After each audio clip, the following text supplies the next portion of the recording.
We're up. I am a TSA, but I guess it won't be important Till we check in. till we check in. Till we check in Ding on our way dong. to Norway and Sweden. I looked at some of the Bingo's going back to Bisbee. To the cat. Bingo was a king of this mountain time zone run.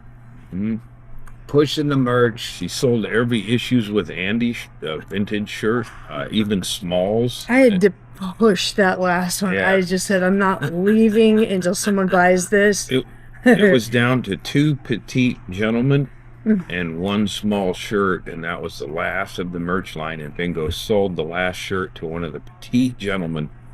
Andy went out of his way and stole lots of hotel Bibles from unoccupied rooms that housekeeping left the doors open to as they stripped the beds and then turned their backs. This is not our room. Is it? Is this our room? No, there's no Bible series.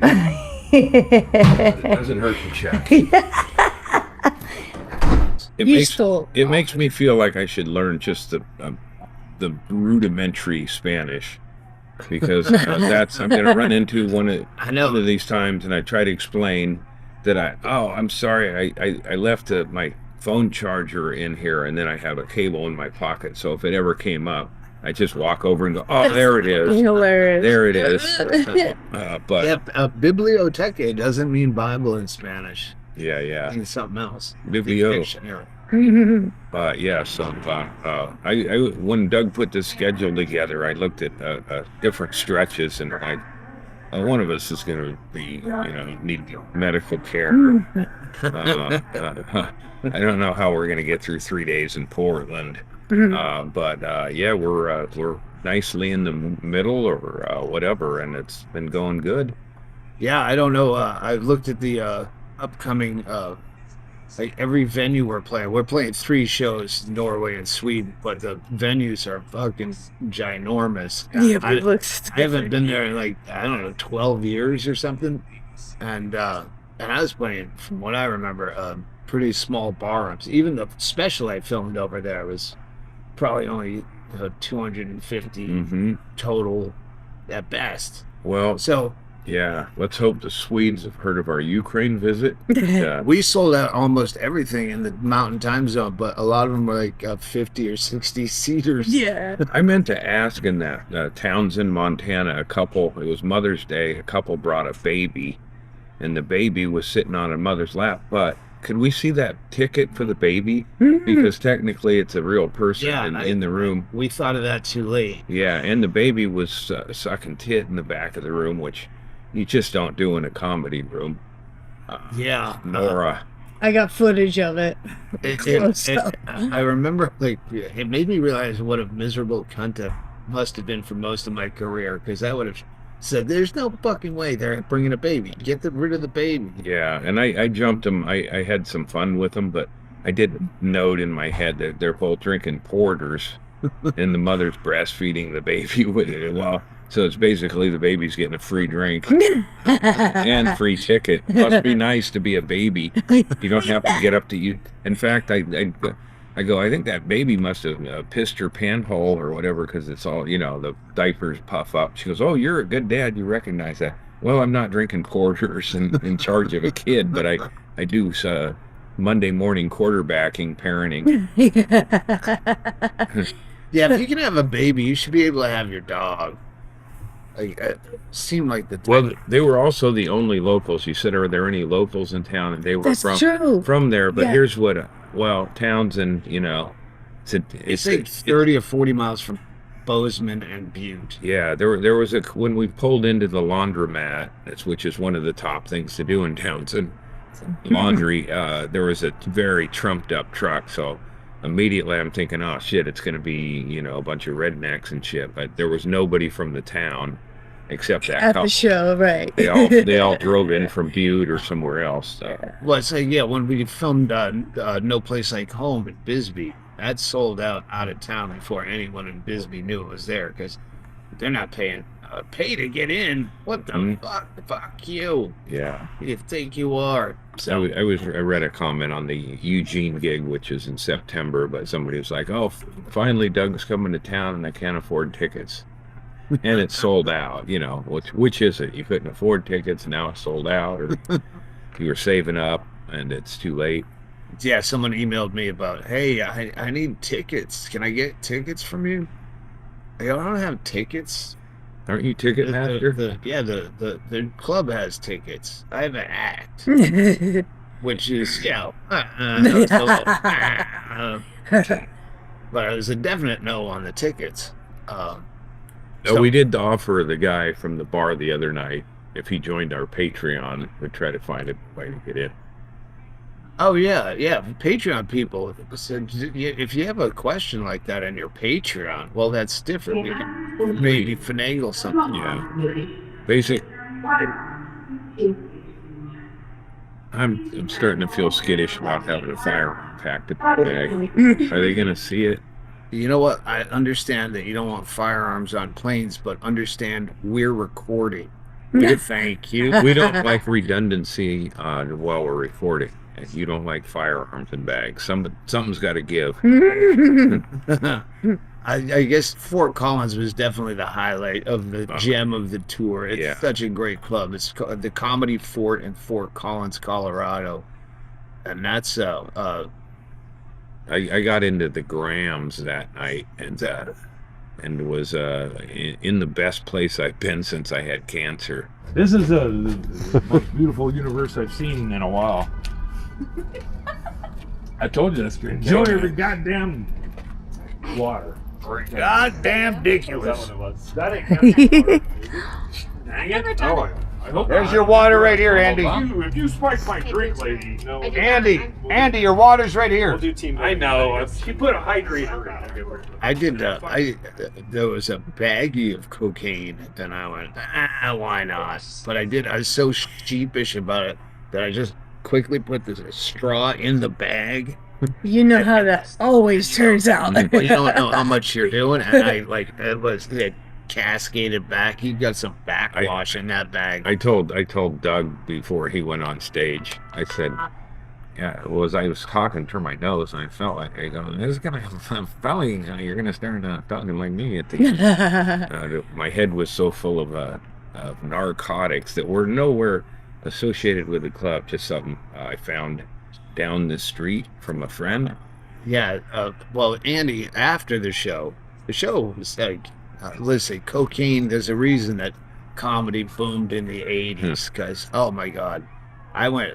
But then I went down a dirt road where I never talked about Trump, but I started to on my way to a very fucking strong bit where I derailed. It's like the runaway truck ramp where I took the right exit into a fucking pile of dirt and couldn't figure out the fucking path I was you on. didn't derail, you followed the rail. That led to a split in the tracks. Yeah, but that was the only major malfunction of the show, was missing that bit. And when I figured it out afterwards, I was screaming, "Bring the audience back, I figured it out."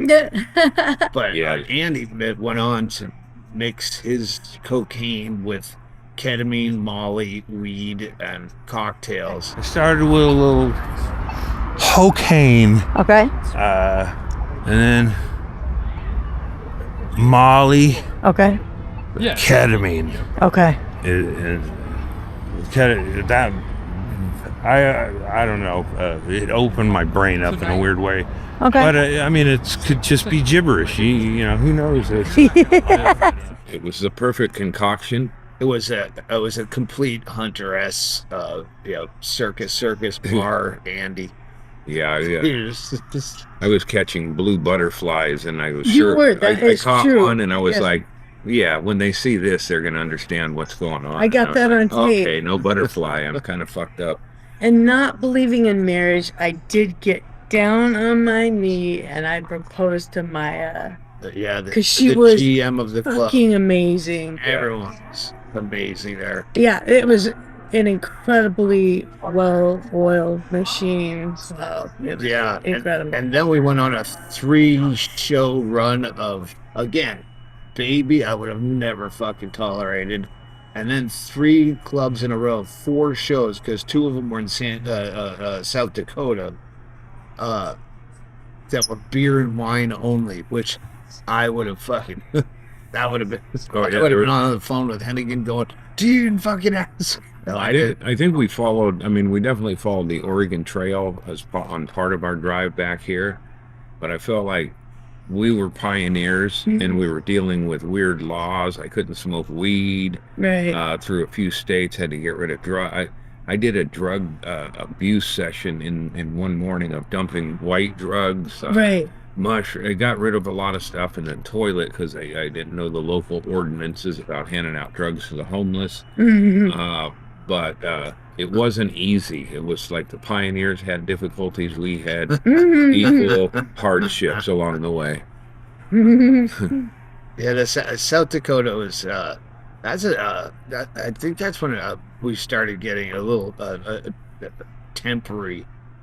I don't know what you were on a fucking kick one day, and then we added alcohol to it and started day drinking early. Yeah, I was kicking. I smashed the cooler, and I was just a little fatigued. I don't even know why.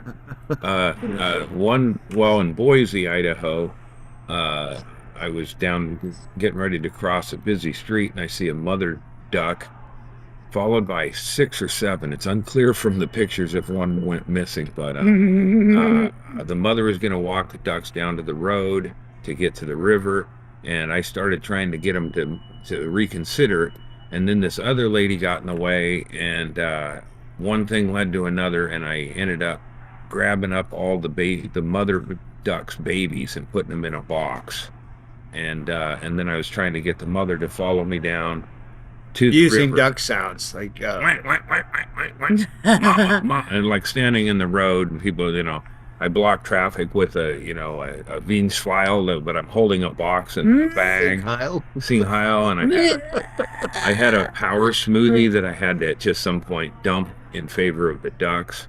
I took the ducklings into a mini mart, grabbed a loaf of buns, and the guy almost shoved my box, and I go, "Easy, man, that's baby ducks in there." And I said, I kind of lost it for a while. Eventually, I walked the ducklings box back to where the mother was flapping around and said, "All right, bitch, here you go." And I dumped them out, and they had breadcrumbs all over their head, and they reunited. It's a happy ending. And they lived happily ever after, but I don't know if they're going to get smashed on their way to the river tomorrow. Only one ejection was a fucking creeper, fucking long-term creeper stalker guy. That I go, "Are you fucking kidding me?" Yeah, I didn't. I And never I met him. go, "Just here's, give him a refund out of the merch money, and go tell him he's not allowed in the show." You took all my 5s. Here's your merch money in loose change. I mean, your refund. Yeah. Yeah, I know. I mean, just from the way he introduced himself and his awkwardness, that if we allow that guy to sit in the show, you're gonna have a different show, and he's gonna ruin it for everybody else because it'll be a lot of anger directed at his big. That's a person. I've tell you, it's thrown off my property as recently as like the last 6 months. Yeah. That I've told to his face. Like in 2016, I go, "I don't fucking like you. You've done nothing." Anyway, like, dude, and then he emails Andy. Doug's conflicted in his feelings about me. No, I fucking told you directly that you're a fucking obnoxious fucking bore and to leave me alone. Conflicted I changed doesn't- my phone number to fucking get rid of you. And I upset him because he went to buy merch, and he's like, "You know who I am?" And I'm like, "I have no idea who you are." I Well, knew you never know. You don't even know what town you're in. I knew technically who he was a bother, but I hope that you've been following Bingo's updates on the tour. She's been writing different pieces based on her experiences on tour, and they're great and a fun little read, and from a person who sees things differently viewpoint. Yeah, she focuses on a specific thing, but Right. you put her in the back seat. You've had a kid. I've never had a kid, but that's what you do is you put them in the back seat with a gadget. Yeah. She's just Yeah, on her phone that's completely true. silently for 5-hour drive. Hey, Bingo, what are you up to back there? That's what I thought. We'll fill in the rest later. And her two dads are like, get your head out of the phone, enjoy some of the scenery. And then I would go to sleep for 5 hours. It takes me 6 hours to focus on that, and I just shut up for a while. Yeah, at one point I go, take a look at that lake, and you go, I can't, I'm writing. Yeah, it's Yeah, true. look up. Mm, It's true. It's yeah, she did that across a tour of Canada, where you're like going through Banff and stuff, and she just was sleeping the whole time.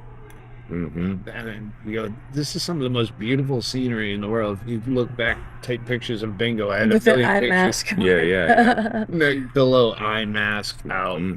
I would at least wake up and make note of the scenery before going back to sleep. Yeah, What's- Doug, Andy tried to do a slip and fall on a toilet seat. We had in South Dakota, the hotel. Custer. Yeah, the toilet seat was unhinged on one side. Oh, the Armstrong Hotel. Mhm. But Yeah. yeah, it was a very narrow space, and the toilet seat was unhinged. So I just envisioned what could have happened, and then went down to the front desk and told them that's what happened. That I was making number 2. I sat down on the toilet. The toilet seat fell. I bashed my head into the tub. I might you be. were on faked a blood bloody dinners. nose. He put a Cholula, took a Cholula packet and put it on a tissue to put in his nose, and then immediately he said, "Oh, I should have gone with ketchup because Yeah. burns." Yeah, there's a little bit of that. And it was the day after Fort Collins, so it's going to burn a little bit more. Right. It helped me get into character, and I was on. I'm not on blood thinners, but I told them I'm on blood thinner, so even the slightest bump, blood thinner. Blood thinners. Are you okay? I don't know. I mean, I'm on blood thinners. I know blood thinners make my nose bleed probably, but I Yeah. might be concussed. Yeah, it's insane. I'm on blood thinners. I'm on blood thinners. I took a bad spill. I might be concussed. The toilet seat needs to be fixed. I just wanted to make number 2, and now I might have a concussion. And they refunded our parking. But yeah, he was trying to go for a free room, but we got it. I mean, first of all, in South Dakota, Rapid City, South Dakota, $30 a night for fucking parking. But we got that too. Yeah, what- $60. You did what? What gave me the inspiration was Bingo had a cooler of leaky grape juice or grapes, and it looked like blood on the floor. So I just put 2 and 2 together. While after I took a number 2, the toilet seat slid. I might be dying, There's blueberries. It was leaking frozen Yeah. blueberries. Yeah. but it did look like a crime scene. It did Yeah. look like blood. So $60. Mhm. Next time it happens, I might be not so fortunate to walk away. Yeah. There was nothing.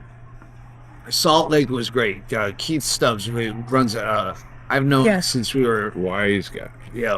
one-nighter comics in the early 90s. We worked together. Now he owns a bunch of clubs, Wise Guys. And he was there. I could have fucking talked all night about all the 90s road comics from triple gigs and whatever happened. Oh, that guy's dead. And yeah, of course he's And that dead. waitress and whatnot. Yeah. Not you, but Keith had some great stories of. Yeah, yeah, that was a ton of fun. I would love to do that podcast called "Where Are We Now" and just catch up with all the old fucking road bags from the '90s, but most of them are probably dead. But sometimes you're amazed. Like, I don't use Facebook. When I get on there, I see a ton of comics. I go, "Oh my god, they're still working." I don't. Yeah, I should use Facebook more because Yeah. I think I know more people on Facebook as human beings than I do on fucking anything else. Yeah, well, and yeah, mostly those are their regular names. So it's not like something like Twitter handles. Yeah, Yeah. No, I got to go back on that trip. I mean, I carve out these 10, 15-minute half hour before everybody's up to take a walk. And last time I got ran off the property on the temple, the Mormon temple. And I was able to smoke weed down there and walk around at my leisure. There were no Mormons about. I enjoyed that. Got high with Jesus. You got a great. And and I And the driving every day, because it was, except for South Dakota, which was 2 nights, there's driving every day starting in New Mexico, Colorado, and driving every day just gives you such focus, and you're not going, why not have cocktails at noon? Because you're driving. And I didn't do any of it. I did what my dad used to call, you're playing the old army game, but that's when you offer to help when the job's already done. So when we'd be 10 minutes, Doug drove 5 hours, 10 minutes from the place. I go, if you need any, I'll drive if you want a little. At the end, go ahead. I know where you're going. You let me drive a couple of times. I let you drive. Drivers, no survivors. Well, it was 4 blocks in Townsend, Montana, population 2,000, and none of them are around. But yeah, you were legal to drive because you're a domestic partner. Yeah, so and I'm the not rental legal. car. But we survived. But I thought you were going at the end. What? Hang on, that firearm thing. We gotta remember this. There should be reminders like, if you're holding cocaine, snort it all before entering security. If you have pills in your pocket, that's fine, but please don't try to. So I'd say it's 12 days of 13 days of a 10-show tour, because I didn't realize it till we're on the road, having picked up the rental car in Tucson, and I'm driving because I wanted to give us a night to. I didn't want to do 10 hours and fucking then do a gig. So let's break it up into 2. And then I realized, I left a day early for that. Right. I broke it up into 3. So for 13 days, Bingo's clacking away on our gadget in the back seat. And then the last drive from Boise to here in Eugene, Oregon, to get Andy back to take care of his shit. As we're hitting the last exit to Eugene. No, 14 minutes till. Yeah. Andy turns around and says, "Hey, Bingo, if you want to sit up front, I'll switch out with you at any point so you can enjoy the scenery." What an asshole! After 13 days, I was out of my mind. We started out the tour. Our first gig was in Taos, New Mexico, between the border of rich and broke, and we stayed in an old trailer. Yeah, we stayed in a vintage trailer park. If you saw us put out that video saying this is our vintage tour bus. Yeah, it was like a Shady Dell type of place, a vintage trailer park that we stayed in. There was no driver. Before the show, I got a phone call, and it was a Sierra Vista number. So I picked it up, and it was Derek. And Derek was like, "Where are you guys? Where are you guys? I mean." Like where? What's the name of the bar? Yeah, and it was like, wait, where are you? Well, I'm at the bar. So he drove from Bisbee to Taos so he could lock Kenny out of his apartment and not deal with it like a man. He drove out there, and we were like, he can't sleep in there. We had space for him in the trailer. Miserable. It was like shitty, cold, rainy. Yeah, we didn't immediately say, "Come on in, we have a space for you." So he was getting ready to sleep in the car, and he came in, and I go, "Don't start looking at any of these bunk beds like you could sleep here because you snore." So we've decided we're going to give you the suite, which was the double bed on the end. So yeah, we had Derek as a special guest. So we were all the bunk bed. Yeah, we all bunk bed. Yeah, unannounced, showed up, intruded, no ticket. That's one of the biggest problems with comedy is you can't do it without telling the general public where you are. So anyone like the fucking stalkery guy, yeah, well, or Derek can just show up because you can't go. It's secret invite only. Right. There's gotta be a way. Maybe if you would just Patreon. Yeah, secret shows all around the country. A weird thing that Bingo has told me where she lived in Eugene a few times, but she was saying my address.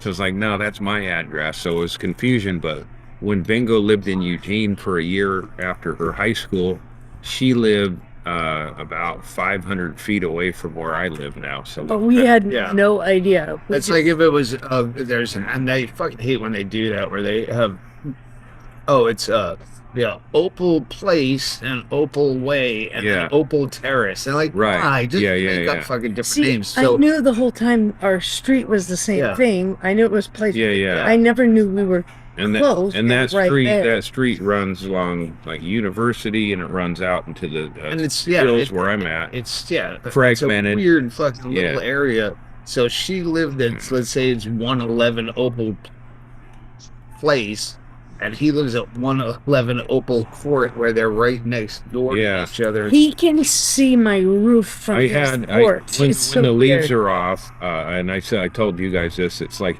every time I'm on that deck, it sort of feels like Al Swearingen in Deadwood. It's an overlook, it's a street.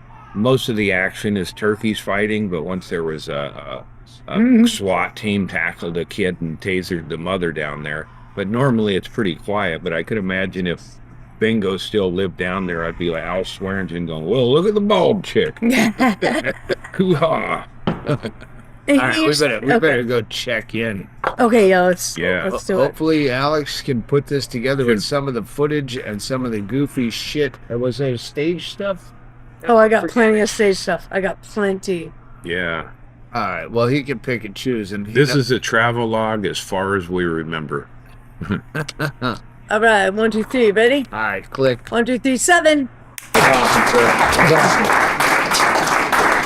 Oh, and one more big round of applause for the baby.